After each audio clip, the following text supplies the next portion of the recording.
fine. Red, Lady okay. Red, either or, you know. We're matching. Yeah, we are. I knew you was coming. I went through your Skype. I was watching you while you was getting dressed this morning. I was just We are live right now. Okay. all righty. All right, here we go. 3, 2. I'm Lady Red. It's the Midday Mood Show, Soul 106.3. I am in the studio with filmmaker Brian Schodorf and also executive producer Africa Porter, who, in fact, did the movie. It's a movie, right? Or Documentary. Feature documentary, that's right. Okay, it's a documentary. It's called Chicago at the Crossroad. Can you give us a little bit more insight as to what That's right. Chicago We at the Crossroad is? spent about 5 years filming a documentary about Chicago's issues around segregation and housing. And we wanted to do a documentary on housing because as we see the violence in Chicago, we want to really put it into perspective for people who don't understand why the violence occurs and the backstory behind your housing and segregation in Chicago and where you grow up, what you're exposed to, and we think all of those things matter, and those are the things that go into the violence we have today. Okay, so what gave you this idea to even do this? Because, you know, we have so many documentaries about Chicago, but none, I don't think, that intertwine with the housing as a cause of what's going on. Yeah, and Africa Porter has been involved in community activism for a long time. Okay. And I moved here about 15 years ago, and one of the things I saw when I first moved here was the final days of public housing. And I really looked at it as a public policy disaster, and the effects of that we really see today. Absolutely. I think housing dictates a lot in terms of your well-being. So where you live predicates where you grocery shop. You understand, where your children go to school, you know, what they're exposed to, good and bad. So I think housing is very, very vital. And when it comes to Chicago leading in homicides, this was a sure topic, I think, to choose to really delve into. Into some solutions. Yeah, of course. We all need solutions. I mean, so with this documentary, what solutions have you guys, you know, come? Well, we wanted to let the people tell their story. And when we go out into some of these neighborhoods, we were surprised at how much people want to share their story and their struggle. Right. And it happens every day. So with documentary, we don't necessarily have all the solutions. Right. We may not have very many.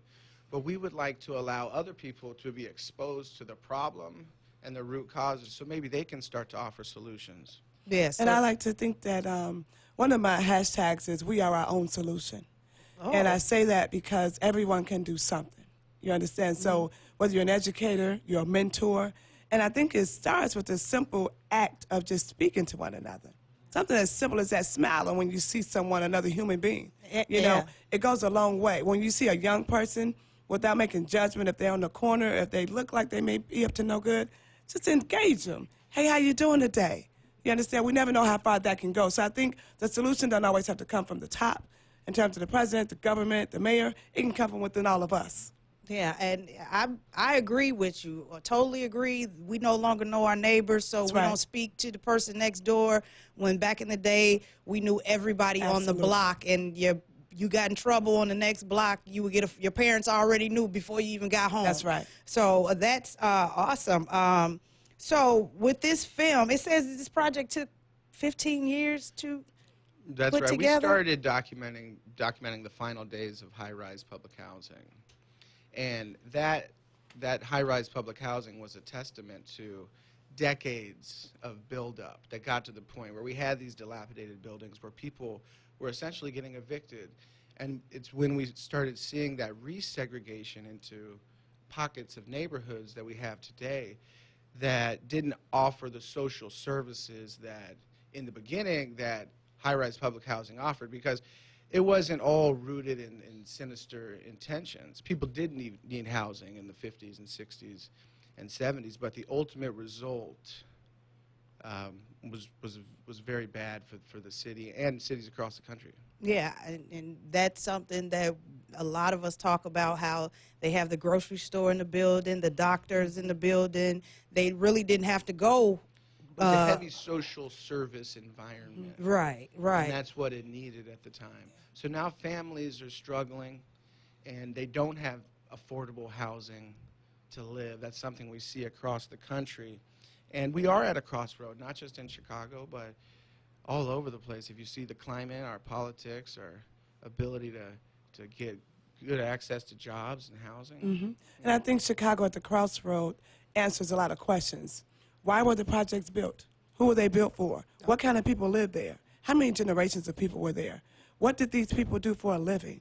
And where did they go once they tore them down? So I think Chicago at the Crossroads answers a lot of those questions. That's right. Yeah, and we are definitely looking forward to Chicago at the Crossroads. You're going to be at the American Black Film Festival on Friday, June 14th at 1:30, and you're also going to have screenings at the Chicago festivals. Their website is chicagoatthecrossroads.com.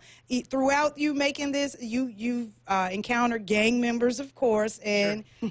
I've seen that they certainly turn to friends of yours. So, like, I saw Father Flager as well on the trailer, also Reverend Jesse Jackson Jr.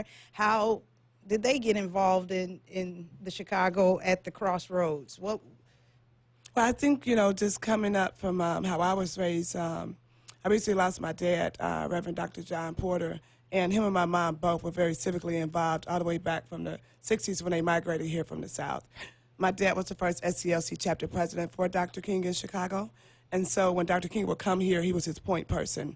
So from that, I've had relationships with a lot of strong people in the city. Mm-hmm. So it was, very, very nice and easy to reach out to Father Mike, and to Reverend Jackson Sr. and ask them if they would be a part, and they were obliged. Yeah, and this has been a collective effort, which is what we really need right now as a city, because as we've seen, what we've done to create an equitable city for all hasn't worked in the past, and policing isn't working. Mm-hmm. We believe in trauma counseling, mm-hmm. nurturing our fellow citizens, and getting involved collectively to try to solve this problem, because that's the only way this is gonna get anywhere. Absolutely, working together, getting to know your neighbors, mm-hmm. So you don't see any strange people in your neighborhood. And when the projects were torn down, they did scatter people throughout the neighborhoods, and people, are territorial. Like, here's a new person, so now there's an influx in mm-hmm. the neighborhoods of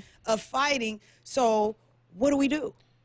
Well, I believe it takes everybody in the city to be sick of the reputation that we have in Chicago. Right. Across the world. Mm-hmm. Right now you say Chicago and people are startled.